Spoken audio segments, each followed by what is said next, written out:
But I just assumed that it must have been because my dad was a horrible guy to be married to, and she just had enough, which is why she was leaving. It wasn't until much later, when I was in high school, that I found out the real reason why she had left. Apparently, my mother had found text messages on my dad's phone between him and his secretary, and that was the last straw for her because she had been putting up with enough already, but she couldn't accept infidelity. We were having a heart-to-heart chat that day, and she told me that the reason that my dad had never liked me was because he hadn't even wanted a second child, but she had refused to give me up and had even threatened him with divorce. He was just setting up his business at the time, and they were short on money. They were already having a hard time paying all the bills, and having one child was also expensive for them at the time.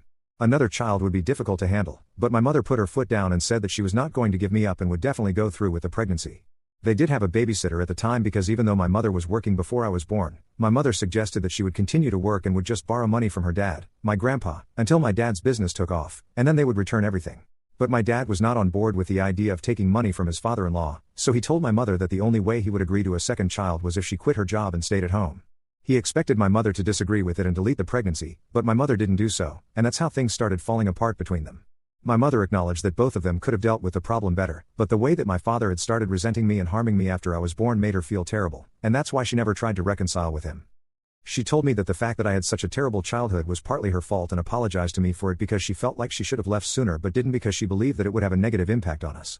Unfortunately, the decision to stay in that marriage is what made things much worse, and ultimately she had to leave. But after getting hurt in the worst way possible, and part of her still loves my dad even after I was born and he had started to treat me really badly, she had held out hope that maybe he would change, but that never happened, and she was just disappointed time again. So the distance between them just kept growing, and he ended up cheating.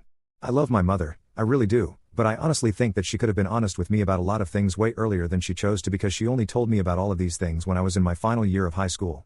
But they got divorced when I was in middle school, and unfortunately, I had to spend every weekend with my dad.